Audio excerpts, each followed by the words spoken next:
On the morning of October 7th, Hamas launched over 4,000 rockets around 6:30 in the morning, more rockets than had been launched there in the entire Second Lebanon War, and then attacked, penetrated the Israel border in 20 different locations, in waves of forces, 20 different objectives, to include the villages. And then they methodically attacked their sites, like Faraza, and other locations where they locked down the village and then systematically, door to door, with the purpose of not just killing every man, woman, and child, but every dog, every cow, every chicken. I've never seen the level of, it was a terrorist attack because they're terrorists. It was as much of a military invasion that I've ever seen. Of those locations, the Nova Music Festival, which was 3,000 Israeli teenagers celebrating peace, and the police chief on the ground tells them to evacuate because they think that it's a rocket attack, but a very big one. Those escaping thousands of civilians that were saved were seen by the Hamas attacking one of the villages in Be'eri. And then that Hamas moved south and just started leveling fields of civilians, and anything that moved. So over 6,000 Hamas and Palestinians crossed into Israel in 20 different breaches of the wire on that day. That third wave of civilians went through like scavengers, stepping over the bodies of women and children and taking refrigerators and microwaves and also doing horrible acts.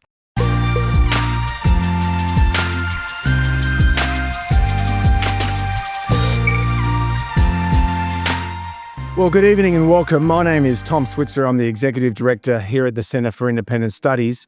Now, there is no question that President-elect Donald Trump faces a much more dangerous world than he did 8 years ago after he won the 2016 presidential election. There's the greatest land war in Europe since World War II, the Ukraine crisis. There is China's strategic reach across East Asia, in our neighborhood, and there is a multi-front conflict in the Middle East. Now, Trump's worldview, as I'm sure all of you know, can be distilled with the words or the phrase, America first. And what does this mean in a geopolitical context? Well, according to Mark Landers in the New York Times, Trump wants to withdraw the US from foreign entanglements, both the war in Ukraine and the conflict in the Middle East. And Trump has pledged to de-escalate these conflicts. But it's not clear how he intends to do that, beyond suggesting that he'll bring people to the negotiating table. So what will US policy towards Israel and the Middle East look like? With Hamas under siege, what are the potential paths forward for Gaza and the broader Middle East? What makes Israel's operations against Hamas and Hezbollah so distinct? And as Israel faces multiple challenges from Iran and its Hamas, Hezbollah, and Houthi axis, what lessons are emerging about the future of warfare for law-abiding militaries around the world? Well, we have a terrific speaker to address these issues and put urban warfare in this broader context of Trump and the Middle East over the next 4 years.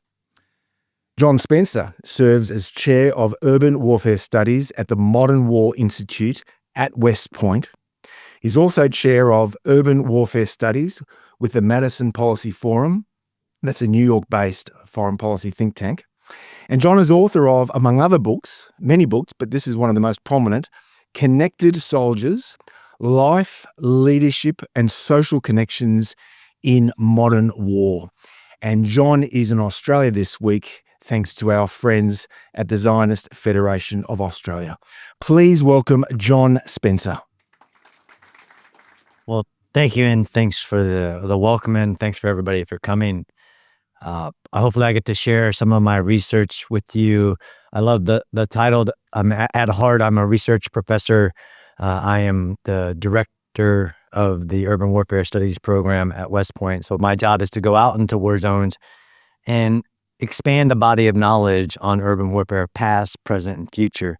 And that's what I've been doing for over a decade, for four-star generals in the Pentagon to now West Point.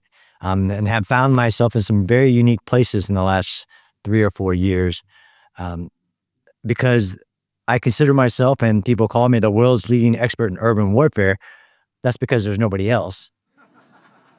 And I stand by it, like, okay, yes, because I know, unfortunately, and I also know why there isn't anybody, because it's not where any military wants to fight. But I also do a lot of case studies. There's a lot of urban legends about urban warfare. Um, the history of war is history of fighting for cities. If you think the Peloponnesian Wars, Athens, Sparta, we fought for cities, but not in cities. But for many reasons, globalization, urbanization, population growth, the size of people's militaries, they're all smaller than they've ever been. Even what we've seen in Ukraine is fighting battles that were fought in World War II, but differently because they don't have the same militaries, the size of field armies, how you can hold terrain. For many reasons, I have a lot of work to do. I started off my researching job in 2018, where I would go into war zones, because not only do we not have an urban warfare people, we also don't have that many people who go into war zones to collect the lessons while they're happening. From a studies program, historians will wait. I'm not a historian. I make fun of historian friends a lot about how long it takes them to write something about a war or whatever, and all the primary research it requires, and sometimes decades. We found, and I helped create the Modern War Institute at West Point, the research center I still work for, was that there wasn't anybody covering modern wars. We have journalists who embed. I am not a journalist, but I do embed with militaries to have an understanding of the wars. So I went into Nagorno-Karabakh after the 2020 war. Most people don't know where that is, but I don't have time.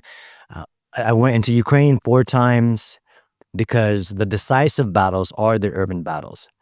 But fast forward to why I've been really busy, is we have this thing in war studies that has been evolving, and why I teach a course on urban warfare is that in the urban environment, and why do militaries and nations don't want to fight in urban areas? There's so many reasons. The density of the buildings creates ready-made defensive, protracted battles. The populations that should be protected, the infrastructure, and the information domain that is unique to urban areas is what we're seeing today, where war is a contest of wills between not 2 militaries, but 2 government political apparatuses, and 2 or international contexts of their societies. You can win every battle on the battlefield, but lose the war. Israel, at the start of the war against Hamas after October 7th, had to fight a war while the world was watching. And not only were they watching, because we used to call it the Cronkite effect, and we call it the CNN effect. When I jumped into northern Iraq as a paratrooper, the next morning there's CNN saying, "What are you doing here?" And when we saw the Russians invade Ukraine and Kyiv, there's a CNN reporter asking the Russians. That's been around. But then there was the things called the TikTok wars. And what we've seen in Israel's war against Hamas is something different. I haven't found a pithy name for it. But where everybody in the world can watch the war, but only the bad parts, only those dramatic photos that nobody wants to see, children harmed, innocents harmed, and it is fed to them, it is pushed to them through the algorithm, and it shapes where we've gotten, and why I've been so vocal. I'm not Israeli, I'm not Jewish, I'm very pro-truth, and I'm also an academic where critical thinking still matters, where the truth should still matter, and facts should really matter. And this is where we were having a conversation before this. I've been into Gaza 3 times since October 7th. I was into the war zone with the idea to observe their operations. I know a few other people have done that, but I know millions of other, I call them experts, people online, like Twitter is now X, but they're experts, who have opinions about the war without having never been there. But just where we've gotten to where TikTok videos are somehow evidence. I got taught by, great leaders about how to study military history, like Michael Howard, who says you have to study the width, breadth, and context of a war. And this is where I came into as the urban warfare guy, which I've been doing for about a decade now, doing case studies on urban battles. understanding, I had been to Israel many times because they have fought many urban contested battles and many tunnels. I'm also the tunnel warfare expert because there's very few of us. So I just call myself an expert. I had been there many times studying the 1967 Battle of Jerusalem, the 73 Battle of Suez City, 2002 Jenin, Novelist. I had been there, so I was able to get there quickly after October 7th. One, to understand the invasion that was October 7th. I think I immediately understood, as I do from traveling the world, if you don't go there, if you don't walk the ground, you're missing something, which is kind of the uniqueness of having ready access to everything. But we really, it can shape how you think about it. And the algorithm is doing that, where I've learned that 98% of TikTok coverage of the Israel-Gaza war is Hamas-based, and 2% is Israel-IDF positive. That's shaping society's views in politicians, and unfortunately, even here in Australia, politicians repeating Hamas talking points. Russia called those useful idiots. I won't say that about good people, but they're actually being misled through this collective common fact, where if everybody says it enough, it becomes a fact. That wasn't me. So I went into Gaza, but also having studied every urban battle that had come before and written case studies on most of them. Literally from Stalingrad, Aachen, Ortona, Fallujah, Ramadi, Mosul, Mawari, none of them compared to what the IDF faced in Gaza. Not even Stalingrad, although the numbers might be greater. No military, most of the urban battles that I've written about are where two militaries meet in the urban terrain, or where one military is trying to get in there really quick. Like if you want to take a nation, you do a coup d'etat, you run for the capital, you raise your flag, and you psychologically defeat your enemy. What Russia tried, and he ran into grandpas on the roads and didn't go very well for them. No offense to any grandfathers here. But in any of the major urban battles, like the biggest urban battle of the entire Iraq war was for the United States military was the Second Battle of Fallujah, a small city of 400,000 of just 3,000 fighters. It's the biggest battle, bigger than the Battle of Baghdad of 6 million people, because the enemy was given the terrain and prepared it for just about 6 months. The biggest battle since World War II was the 2016, the 2017 Battle of Mosul. This city of 1 million, big city, with just 3,000 to 5,000 fighters, but they were given 2 years to prepare the city, one city, for war. And it's the biggest battle since World War II. 100,000 Iraqi soldiers to retake that city. 10,000 civilians killed. 10,000 Iraqi soldiers died to take this little city because the enemy had 2 years to prepare it. I wrote a book for Ukraine because I'm, Mr. Smart Guy with ideals using Twitter. I wrote a book for Ukrainians on how to defend their cities. I could teach anybody to turn a building into a battlefield. If you've had 20 years to prepare for war, that's what we have in Gaza. And I won't spend the whole time talking about that, but no military had faced that. No military had faced a combatant of this size, 40,000 fighters in 24 cities, 10 cities over 100,000, Gaza City, 600,000 population. In an environment where there is an entire cities built underneath the cities for the sole purpose of war. Over 450 miles of tunnels, ranging from just under the surface to over 200 feet underground where no bunker buster can reach. Over $11 billion invested in this terror network that's solely for war. In Ukraine, when I visited places like Kyiv and Lviv, the civilians sought refuge in the tunnels. In Gaza, all 2.2 million of the population could fit in the 450 miles of tunnels with ease, but not one of them is allowed in there. Because again, Israel faced something that no military had faced, as just from an analytical objective analysis, an enemy who had deployed a human sacrifice strategy.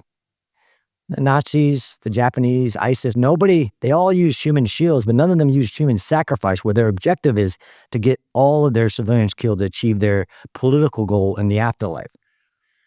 That's unique. I started being the guy writing against what became just straight, not factual information, like the civilian to combatant ratio. And why I'm so vocal and why do I travel so much is that, I analyze war. Nobody's ever asked a country, what is your civilian to combatant ratio? But for some reason, that became the topic du jour. And what's the number? What's the number? Because that means Israel is doing something wrong, or it could be done a different way.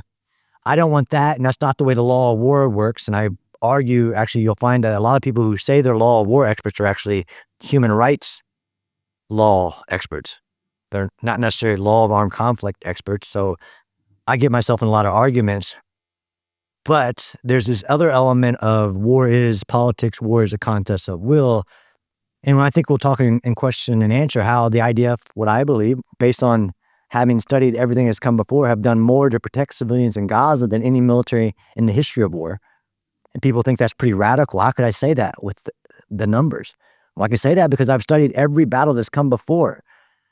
But also that Israel had to do this under the context of being attacked on 7 different fronts, with another nation state trying to upset the global international order that we talk about the same thing that Russia is. Like, I don't care about the rules. Let's throw it all out. I'll attack when I want, and I'll expect no consequences. And you have Hezbollah, a terror army within a nation that basically controls the nation, but it isn't the head of the nation, attacking daily for over a year. And then Israel launches a campaign and historically eliminates every member of the Hezbollah leadership in a matter of 2 weeks. And as very discriminately, because the civilians can get out of harm's way, which is what you want in war. We want laws of war followed.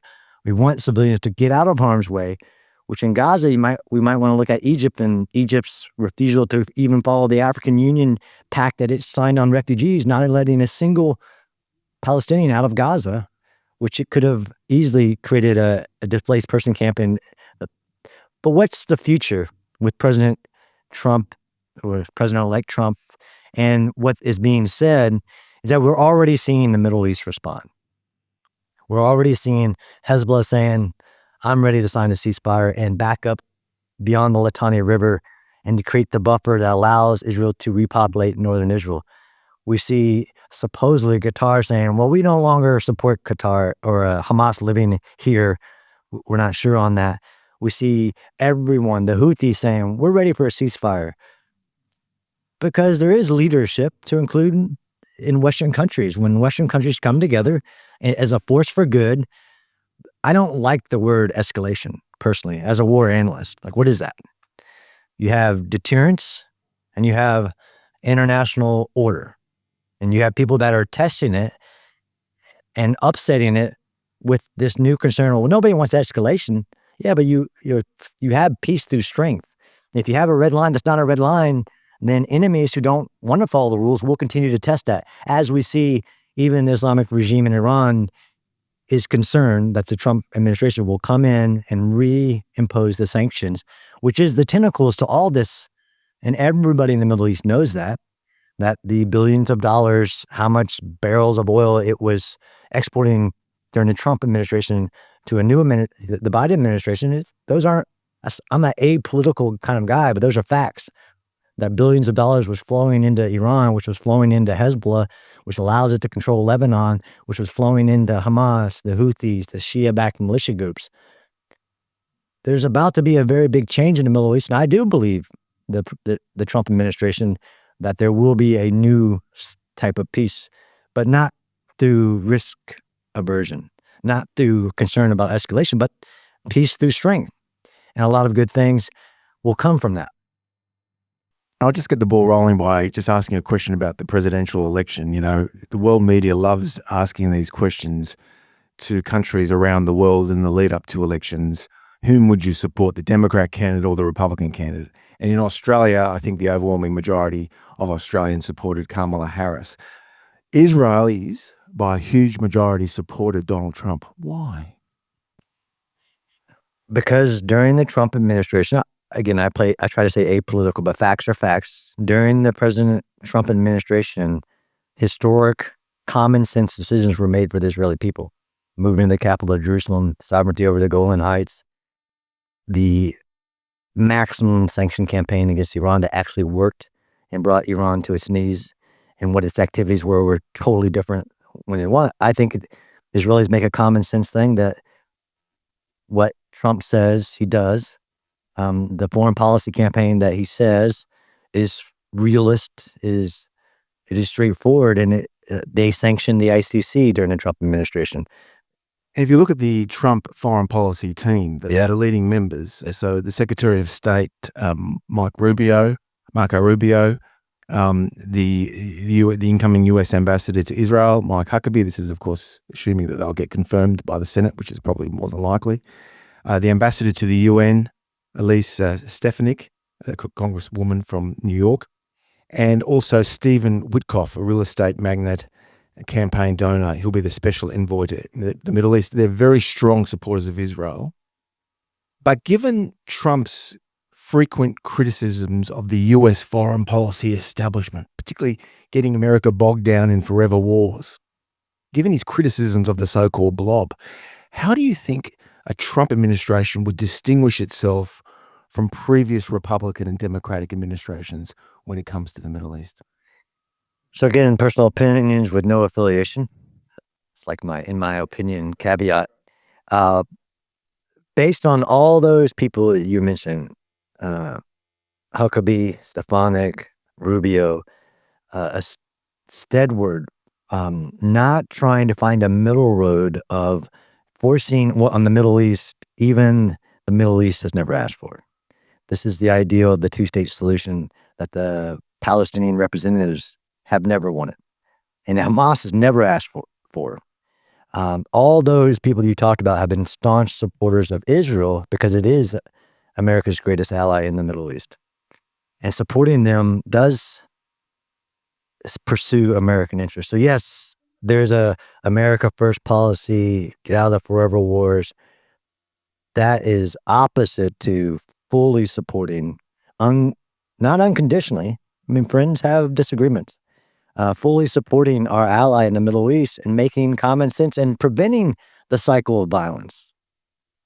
Trump was very big, and again, facts are facts. The Abraham Accords were historic. Well, on that note, the first Trump administration from 2017 to early 2021, the two big issues were getting tough with Iran, maximum pressure, and reaching out to Sunni Gulf states to help contain the Shia Iran. What do you think is likely to be different from a Trump 2 administration? I think so. I don't know if that will be changed. There was a lot of, of course, the leadership choices that will be made. Maximum pressure on the United Nations, which has gone rogue as well, in my opinion.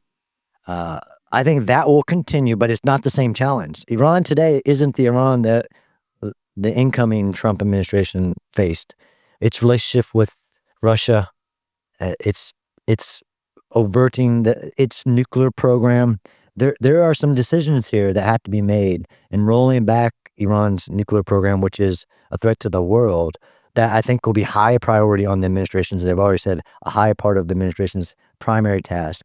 But if you know what was happening with the Abraham Accords, where Ambassador Friedman was even pushing for Israeli annexation or sovereignty over Judea and Samaria, and that was a part of the Abraham Accords decision, I think you'll actually, having Iran and the Islamic regime show its hands in attacking Israel twice, and not really having consequences, that even Saudi Arabia views this as a historic period, and I think Saudi Arabia within the 6 months will sign the Abraham Accords without caveats. To Saudi Arabia very soon, but just think about Trump and the art of the deal. Yeah. Well, he's very transactional. Yes. He's not ideological. He's a very pragmatic, pliant political figure. And when you think about the art of the deal, you think about countries in the Middle East, transactional foreign policy is a way of life.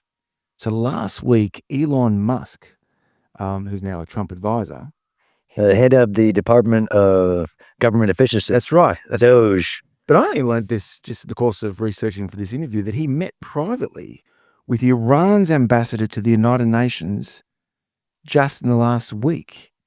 So what kind of Middle East deal do you think Trump might have in mind? So I've seen that report where Elon says it's fake news.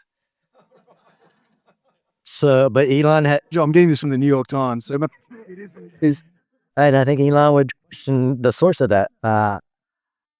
Who knows? This is, you get strength. I mean, not only is President Trump, make the deal, and he was pushing for the deal, and he's actually pushing Israel for a deal to resolve what no other president, U.S. president, or anybody else has been able to in the Palestine kind of Israel conflict or dilemma because of not Israel but others. I don't see anything outside that report that makes me think that the Trump administration, especially even the team, because the team matters with Kirshner and, like you said, the Middle East advisor, I think you're coming in with maximum intent to put the Islamic regime back in containment and deterrence, to include, which is even Trump didn't do, rolling back its nuclear capabilities. It went from 10 years from weaponization of nuclear weapon to where the Biden administration is saying they're 2 weeks from it. Now, when Trump was in power, the Palestinians were sidelined in these negotiations. They had very little leverage, and that's pretty much been the case, I think it's fair to say, since the collapse of the Camp David peace accords in 2000, which basically ended the Oslo Accords. So from 2017 to 2020, when Trump was in power, the Palestinians were more or less sidelined, like they had been until, or still are in many respects, in the negotiations. This is with respect to a Palestinian state. The critics would say that the taproot of this crisis is a failure to reach a two-state solution. And so when Netanyahu negotiated with President Trump on the deal with the Sunni Gulf states, the Abraham Accords, he gave up almost nothing to achieve this diplomatic victory. After all, you had several of Israel's historical adversaries, these Sunni Gulf states, signing a peace deal with Israel. But today, Saudi Arabia's price for a deal has gone up, according to the New York Times. Again. Yeah. No. Well, by the way, we like to keep our guests on their toes, and we put to them arguments that challenge them. So I'll go put this to you. This is Saudi Arabia's price. It's gone up for a peace deal with Israel. And that's because of the domestic furor in the kingdom and in other Arab countries over the bloodshed in Gaza. This is the argument. And this is Mohammed bin Salman. He's a Saudi crown prince. He says Israel must commit to a Palestinian state before Saudi Arabia recognizes Israel. John Spencer. That's not an up of the price. That's what they said, and why they wouldn't sign their accords. And they said they had a timeline to it, though. Or they said originally in the first Abraham Accords, they said a pathway to Palestinian statehood. The problem in all of that, and you have each one, Jordan, Saudi Arabia, with Egypt, with their own people problem. I don't know how much of that is politics, or that they believe that the Palestinian representation wants what they want. So this is even what all the accords, any attempt to create a Palestinian state, the belief is that Israel is the hurdle. John Spencer's opinion, that's not backed up by history. But it's been in Israel's interest to see this growing divide, real tensions between Shia Iran and, of course, their proxies like Hamas, although Hamas is Sunni, but Hezbollah is certainly Shia, the Houthi rebels are Shia, versus Saudi Arabia and the Sunni Gulf states that are pro-American and have become increasingly pro-Israel. The critics would say that this is a disturbing development this is a development that's taking place across the Middle East, and that is that Iran and the Saudis are actually developing more or less closer relationship. There's a thaw in the relationship. This is their argument. And last month, Iran's foreign minister traveled to several Gulf countries with the goal, now this is Iranian state media, of stopping Israel's crimes of Gaza and Lebanon. So to what extent do closer relations between Iran and Sunni Gulf states hurt Israel? It would be problematic. I don't think that's true. I trust that news source about as much as I do other news sources. I would say is that if whoever has the ideal for a two-state solution, and they have something that nobody's had in history, what does that look like in Judea, Samaria, and Gaza? Who is the representation? Like it's like there's this magic foreign policy solution to the world's problems, and that's it. Although that's not what Hamas ever asked for. And if you talk to the Palestinian Authority, the so-called representative who would be at the table, they have different thoughts than other people do on what that means for the Palestinian people. I don't believe, I think that the Islamic regime in Iran wants to continue any divisions it can. So of course it would do the rounds in trying to create divisions. But the ring of fire that it built around Israel and supported with billions of dollars, no matter they're Sunni or Shia, because Hamas, not Shia, Hezbollah, Shia, it will find anybody who pursues its goal of a countdown of the destruction of Israel that sits in Tehran right now. So their grand strategy, as a strategist, that teaches you to believe that the United States has a grand strategy is always difficult to teach. It is not difficult to teach what the grand strategy for the Middle East is of Iran, because they tell you all the time. If you go back to the first Trump administration, they did adopt this tough policy towards Iran, maximum pressure. The administration pulled out of the Iranian nuclear deal, as you well know.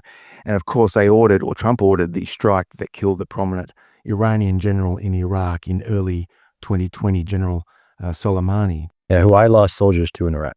Yeah. The Quds force going into Iraq, killing American soldiers. Yeah. I was actually attacked by Hezbollah Khatib in Iraq. So I don't mourn the death of terrorists. No, I'm simply saying that was the policy of the administration. But the Washington Post, another liberal publication, they have said that the Iranians might be thinking, notwithstanding all that they recognize that, notwithstanding the points we've discussed about Trump's advisors, but Trump himself is an unpredictable and an erratic character, and he has a desire to be viewed as a mastermind deal maker.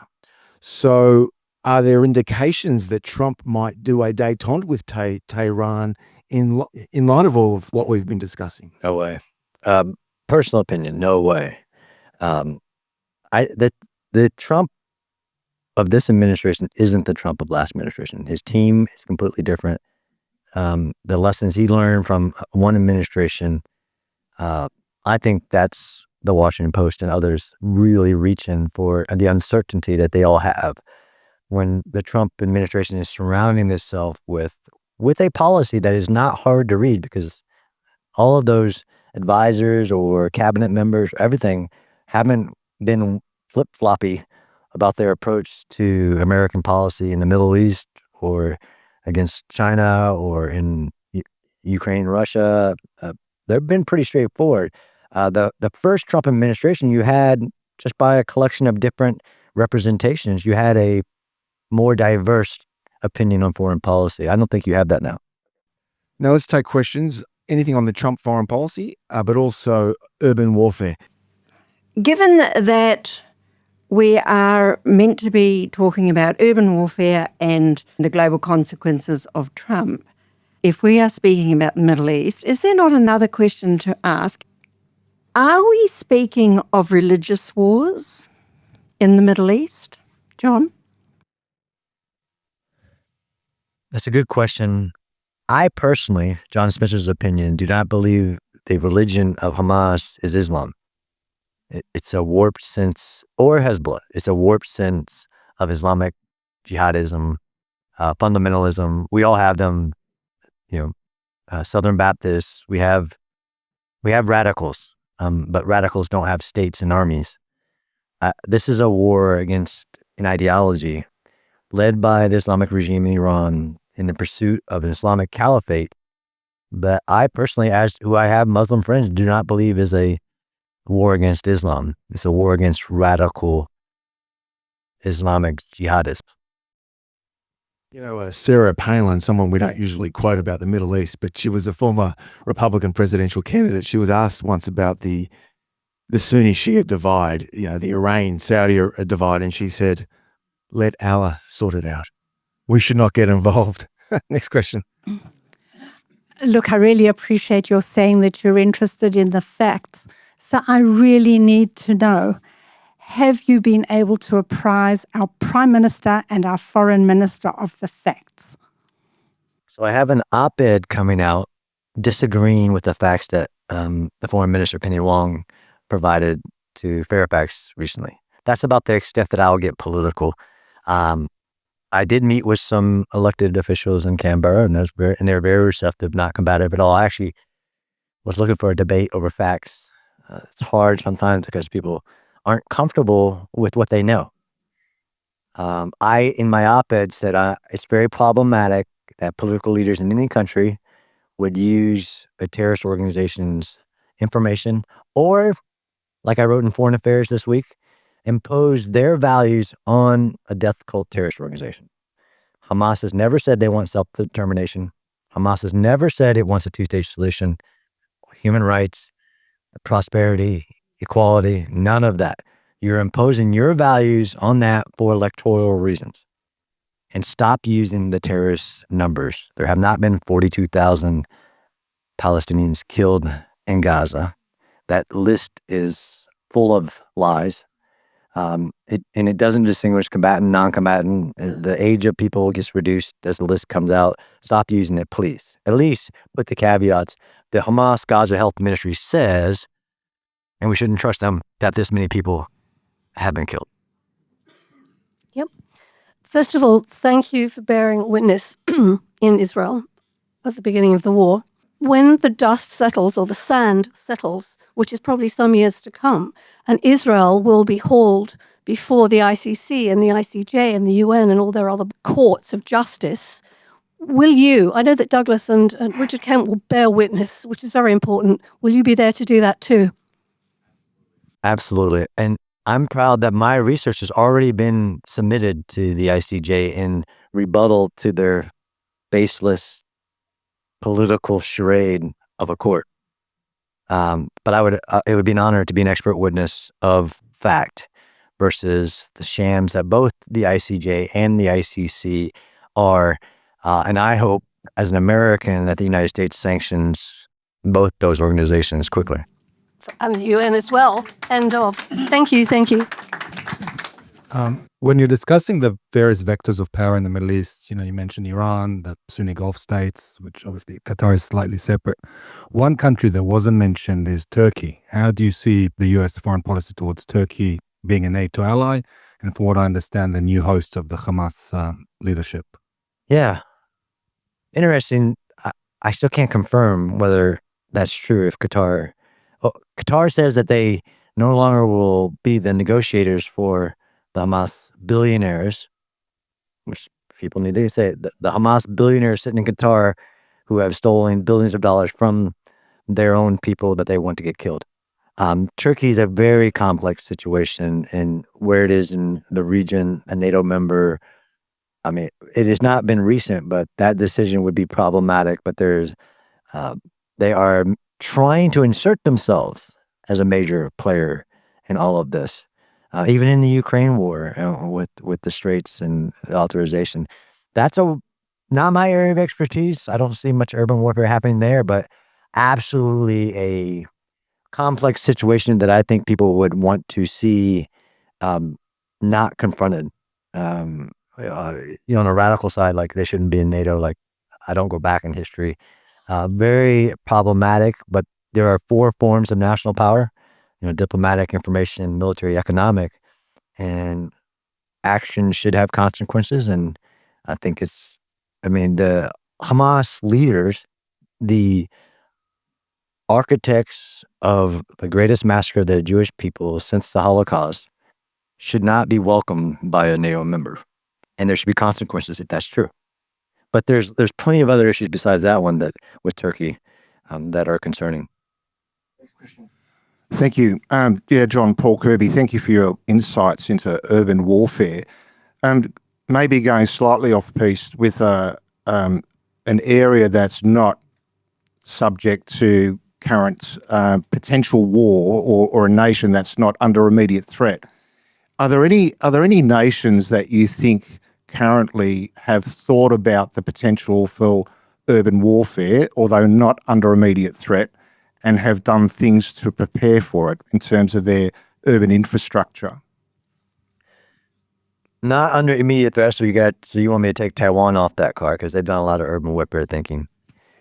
Yes, I wrote a book for the Ukrainians on how to do what's called total defense. It's a very European concept where all the civilians, although in America we have this movie called Red Dawn that tried to popularize it, but they got a lot of things wrong.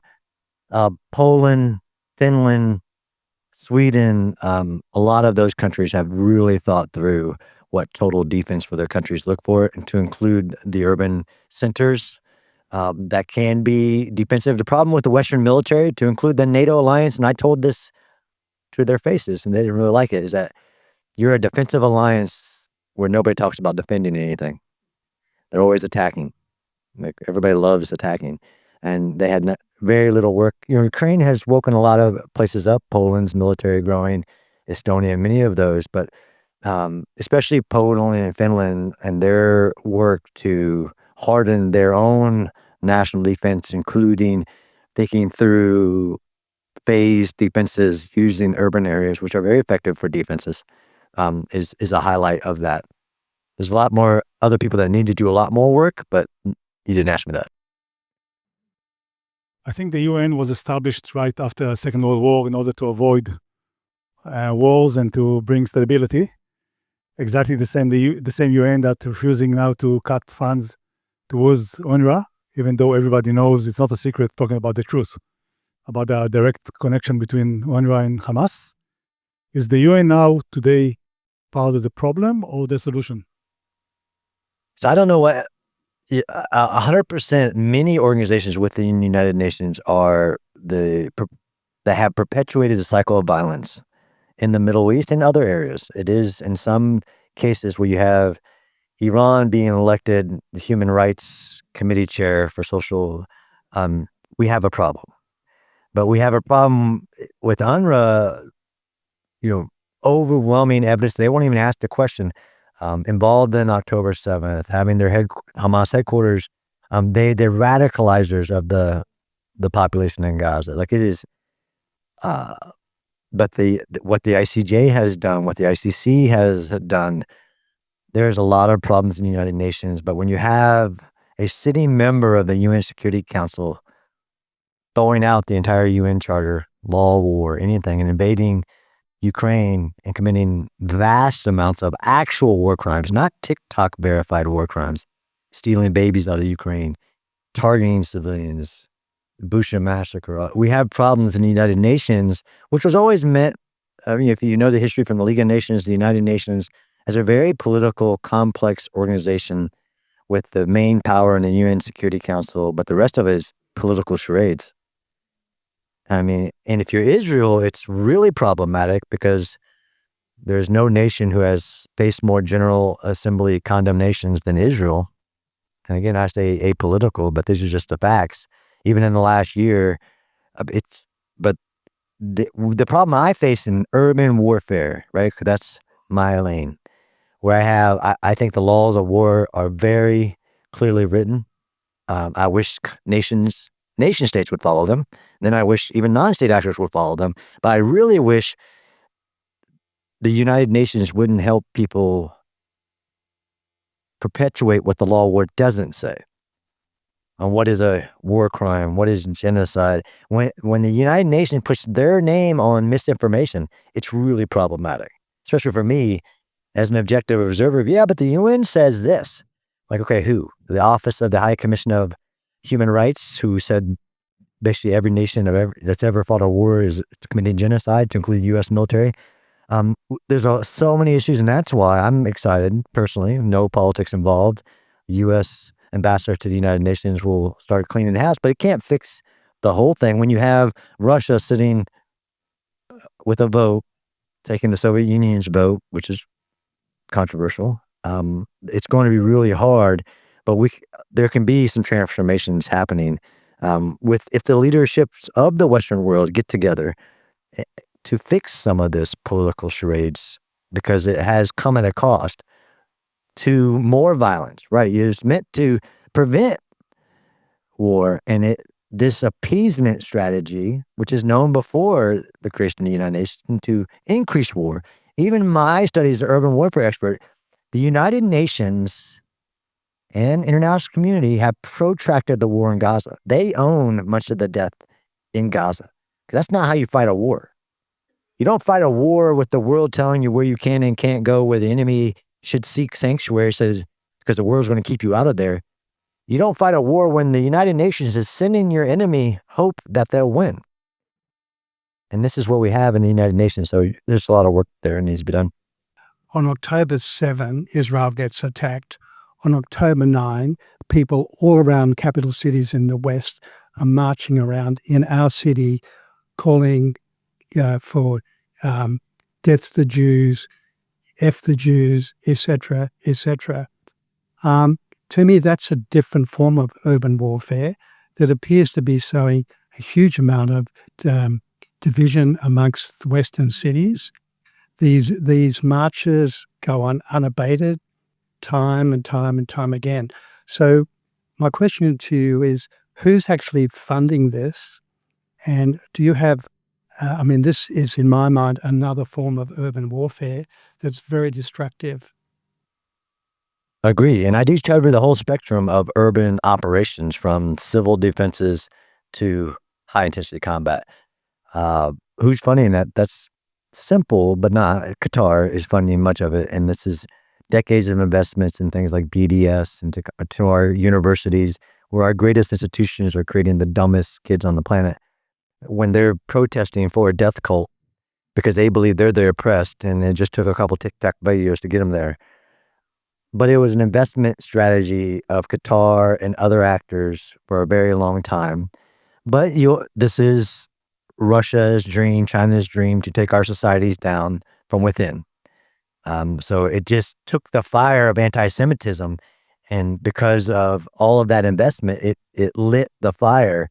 But I personally believe, again, objectively, what starts with the Jews doesn't end with the Jews. That this is an attack on Western civilizations through our societies, where they can believe, just say the lie as many times until it becomes the truth. But John, the criticism of Israel goes beyond the United Nations. Yes. And it goes beyond these campus radicals. This is Pope Francis. This week has proposed, quote, a careful investigation by international experts into whether Israel's actions in Gaza meet the technical definition of genocide. Now, that's Pope Francis. Now, this comes after, I think about a year ago, South Africa accused Israel of violating the Genocide Convention in a case filed at the International Court of Justice. So this criticism of Israel goes beyond just campus radicals and these clowns who are protesting. How would you respond to the likes of Pope Francis? He did that on purpose. I'll tell Pope Francis what I tell and I've found myself in some very interesting places over the last year, is get your facts straight. Right? Where we don't live in a world where opinions are facts just because people keep saying it. Just because it's the silent majority, but the vocal minority has convinced nations and vast groups of individuals, to include the Catholic Church, that something really awful is happening without sending anybody to do an investigation. I personally believe using the term genocide in the context of the war of Gaza is disgusting. Where the word comes from, that it was created to explain the unthinkable of human behavior in the Holocaust, that somebody would use that in context without having ever been there, because everybody's saying it, or it becomes vogue to use the term, is problematic as a critical thinking academic. I mean, I bleed red, white, and blue, but to think that this could be said and nobody go there, like, it's wild. And actually what I've seen in talking to all those IDF soldiers and seeing the food and the fields of aid and seeing Israel repairing water pipes, to say that somebody's intentionally trying to eradicate a population is preposterous. And I feel bad for the Pope's constituents. Yeah, well, I quoted the New York Times and the Washington Post, but let's be fair and quote a different ideological outlet, and that's the Wall Street Journal. On this issue, I just read their conclusion about Pope Francis's remarks. By his use of the word genocide, Pope Francis has not moved Gaza any closer to peace. All the Pope has done is give aid and comfort to the enemies of the Jewish people and all civilized society. I won't get you to respond because I know you'll agree. Yeah, no, the Wall Street Journal editorial board has been objective and spot on Okay. Next question. My colleague Aidan Morrison, who heads our energy program at CIS. Aidan. Thanks, Tom. John, I wanted to ask if you could bring us down to some facts about what actually happened on the ground on October 7th and try to put into the picture of kind of your map of urban warfare where that actually lies. Because Australians kind of at a superficial level, I think we got that there was something bad, a music festival and a lot of hostages, but this was actually quite a big ground incursion for a time, I understand, but there was a lot of places where the border was breached, a lot of soldiers, seemingly quite somewhat organized, but then no territory really held.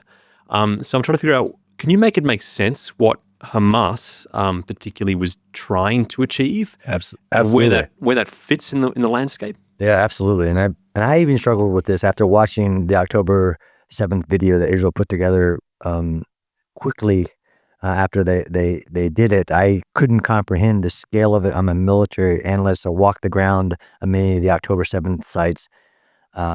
So on the morning of October 7th, Hamas launched over 4,000 rockets around 6:30 in the morning.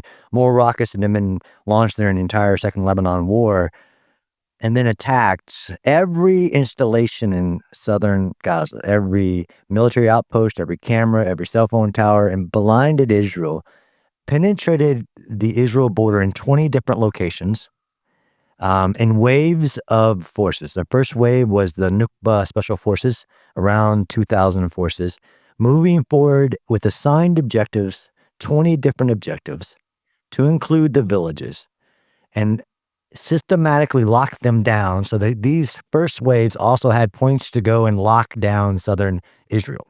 So they set out ambushes along the 232 and other locations so nobody could come to the aid of southern Israel. And then they methodically attacked their sites like Faraza and other locations where they locked down the village and then systematically door to door with the purpose of not just killing every man, woman, and child, but every dog, every cow, every chicken. They had cameras to record it, but they also had guides to do it, to do their massacre. They had guides that said things like, take the tires out of the civilian's car and light them on fire and then roll them into the houses so they'll burn the Jewish better. I've never seen the level of, it was a terrorist attack because they're terrorists. It was as much of a military invasion that I've ever seen. So the first wave comes in, the second wave, line infantry, another 2,000 of Hamas line infantry with the goals, as well as to join these special forces that had locked down southern Israel and continue the attacks and arrive to the locations. Of those locations, the Nova Music Festival, which was 3,000 Israeli teenagers celebrating peace in the desert of southern Israel in a really nice place. While the rockets launched, the call was, this is the heaviest population of civilians, 100% civilians.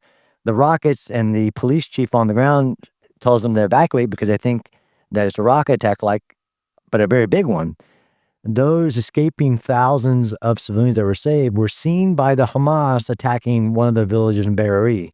And then that Hamas moved south and just started leveling fields of civilians and anything that moved. Then a third wave, as the communication back into Gaza was sent by this invading force to come forward, and Palestinian civilians by another 2,000. So over 6,000 Hamas and Palestinians crossed into Israel in 20 different breaches of the wire on that day. That third wave of civilians went through like scavengers, stepping over the bodies of women and children and taking refrigerators and microwaves and also doing horrible acts. They did plan to stay though. So the Hamas members, some of them on drugs to make them better killers, like Captagon I wrote an article saying basically I've never seen anything like this in the videos of them and celebrating what they're about to do and as they did it, celebrating the massacre. I've led men into combat. I've never seen glee in what they were doing, but they had backpacks with fruits and berries, with more drugs, with first aid kits. They planned to stay in their locations. They had maps to get to Tel Aviv, maps to get to Dimona, maps to get to Jerusalem. They planned to destroy Israel on October 7th. We now know that Hezbollah had an equal array of forces ready to cross the border into northern Israel. They found a bunker full of mopeds and cameras, all the same equipment, ready to do October 7th on northern Israel. We won't know because they're all dead. What's the true reason they didn't launch? There's theories on why Hezbollah didn't launch. Hamas thought that because there is Hamas in Judea and Samaria, and other Palestinians would rise out of Judea and Samaria and attack. They planned to hold ground, which is actually unique.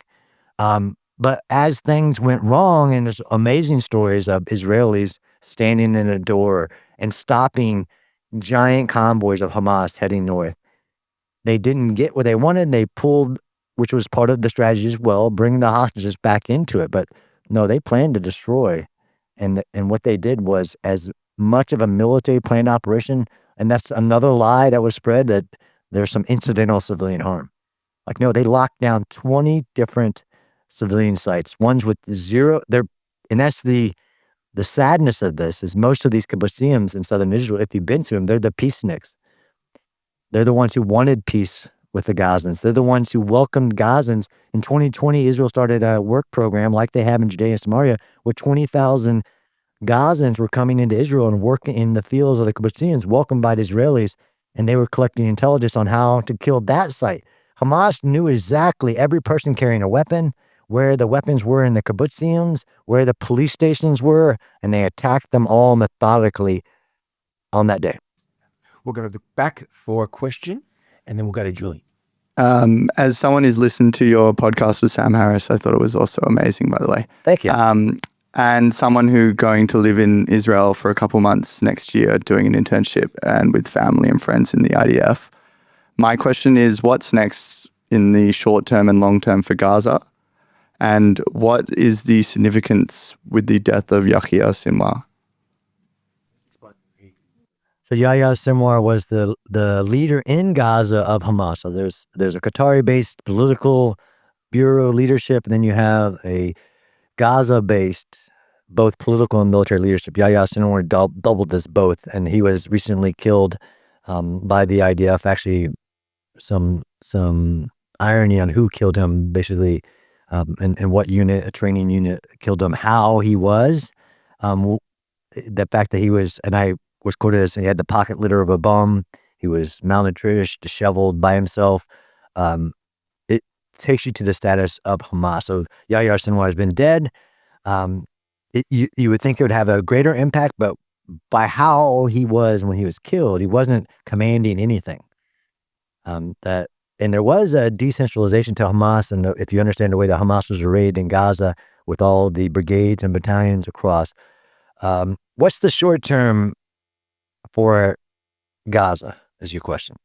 One is to recognize that there is a long established post-conflict operations body of knowledge, and there's probably other academics that are better from how do you begin once you defeated an enemy, post-conflict operations like de-radicalization, disarmament, reconciliation, stability operations. There's a body of knowledge, but the idea that could be done quickly in Gaza, which is also a belief that this is, Hamas is a small portion of the population. I just rail against that objectively.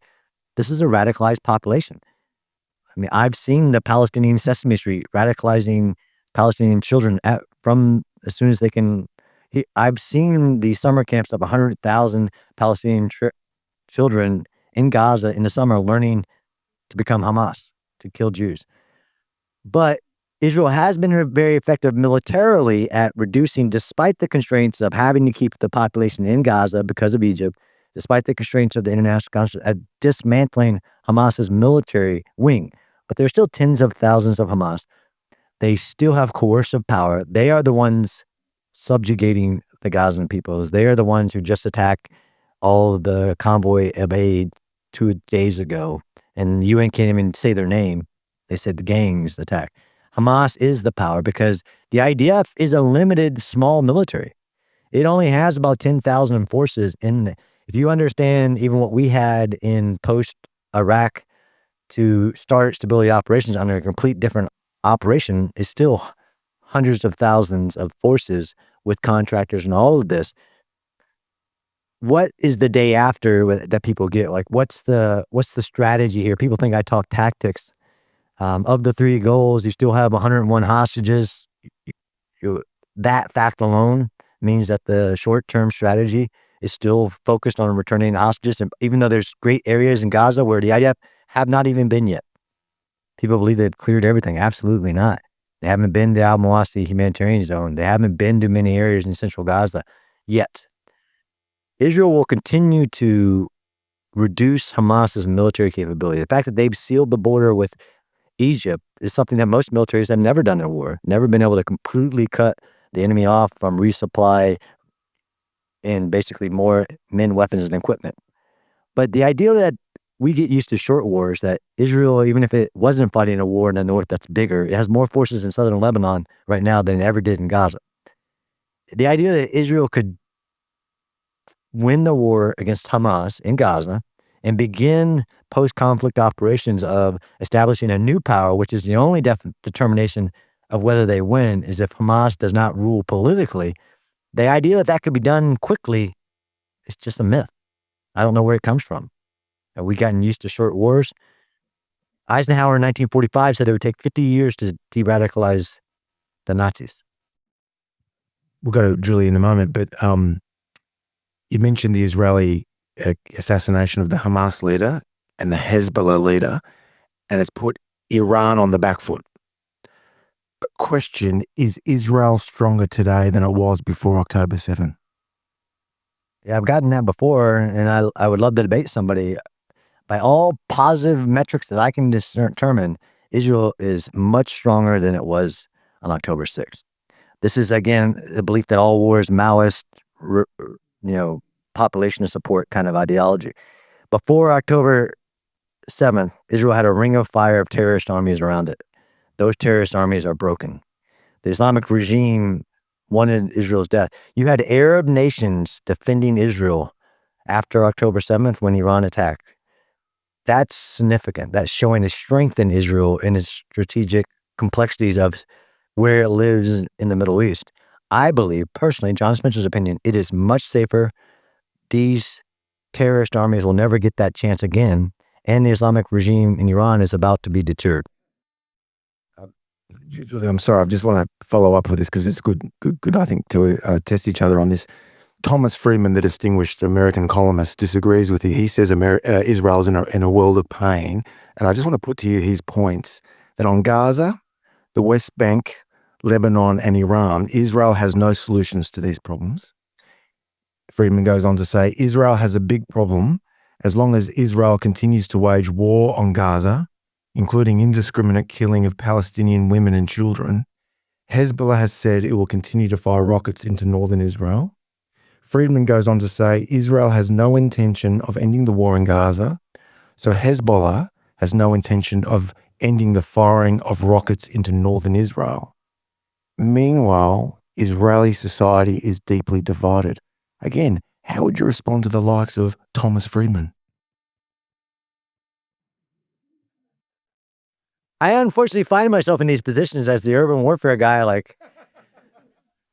we have some very famous military strategists. A broken clock is right twice a day. I think he needs to talk to Hezbollah about what Hezbollah thinks it's going to continue to do after Israel's historic operation dismantling the complete hierarchy of Hezbollah, and what its puppet masters in Iran have recently told it probably to back off and stop. So just by that fact, I guess you weren't right on that one. The idea, again, with ending if October 7th became Palestinian Independence Day, you'll never have peace in the Middle East. That's not how nation states work. You don't attack another nation and commit that vile atrocity and then get a state from it, even though there's not one representation that you could give a state. So this is that myth. This is a myth. This is a foreign policy strategist myth. I get this all the time from people, that they have an idea of what Israel should do. Well, one, have you been to Israel? Have you been to Gaza? Have you talked to Israeli leadership and what you? Yeah, he's been to Gaza. That's not the read that I've gotten. And I believe he is imposing what he believes these terrorists want, when that's not what they're saying they want. They want one state without Israel in it. Actually, my question's not that different from what Tom just asked, but John Mearsheimer actually said a couple of days ago that the Iron Dome was failing. So I was wondering what your view was on that. Iron Dome. Iron Dome. So the Iron Dome is one of the components of Israel's air defense systems, where you almost get a problem when Israel, a nation under attack, many wars, terrorist armies launching rockets at it, developed an air defense system that could knock many of the rockets down, which created a problem from the strategic perspective, as it created what's called rocket diplomacy. So Israel left Gaza in 2005. Essentially, Hamas was given a state. It was given an area. They seized power in 2007, and in 2008 started attacking Israel. And that pursuit, through the protection of that, because then the wall went up. Then the wars began. The Iron Dome hasn't failed. It's actually one of the greatest inventions of military technologies. It's a defensive artificial intelligence air defense system that has limitations, so you can swarm it. Thanks to the Islamic regime in Iran, yes, you could send enough munitions at it to swarm it, because it makes decisions on which ones to sit down. Israel also has David's Sling, Arrow 3, soon to have the Iron Beam online with directed energy, which would be able to improve this cost thing. The Iron Dome has not failed since October 7th. The underground wall that Israel developed to prevent cross-border tunneling, which was a prominent threat, worked. But the enemy's always trying to find a way. I don't see how anybody could say the Iron Dome is failing. The Iron Dome is not the only part of the air defense system, but what's failing is the ideal of we all want peace, not war. Because that's not what the terrorists say. Hey, thanks for the presentation, John. I wonder if I could ask just a follow-on question from the earlier one. In terms of the future of Gaza, you started to talk about, you referred to Eisenhower's views in 1945 about the Germans. What are you hearing in your circles about the possibility that the Trump administration might institute something of a Marshall Plan for Gaza and actually turn it into the Singapore of the Mediterranean that Israel hoped it would become 20 years ago? I can say strongly that wherever that came from, they're not listening to the Trump administration. They're not wanting American taxpayer dollars to rebuild Gaza. I can say that pretty strong. I mean, would they lead? You can't have rebuilding. You can't have ceasefire now with Hamas still having power. As General Petraeus, who I've had on my podcast when we have some disagreements, said, and General McMaster said, if Hamas has the guns, you do not have peace. You definitely don't have rebuilding. The ones, yes, free. If the kids on the campuses want to get it right, free Palestine from Hamas. Because you're not going to have a Marshall Plan to rebuild in Gaza with Hamas. Hamas spent, by my estimation, $11 billion on the tunnels that they won't let a single civilian in. They did not, the infrastructure, water desalination, sewage, nothing. Not $1 was invested into Gaza. So you can't have a Marshall Plan if you have Hamas. Well, ladies and gentlemen, one of our great intellectual heroes at the Centre for Independent Studies is the British intellectual John Stuart Mill from the 19th century. And he famously said, "He who knows only his own side of the argument knows little of that." And tonight we tried to put to John the counter-argument, and you responded with aplomb, John. Thank you so much. Please join me in thanking John Spencer. For decades, CIS has been a fiercely independent voice working hard to promote sound liberal principles. To be notified of our future videos, make sure you subscribe to our channel, then click the notification bell. We rely solely on the generosity of people like you for donations to advance our classical liberal cause. Check out the links on screen now to see how you can get involved.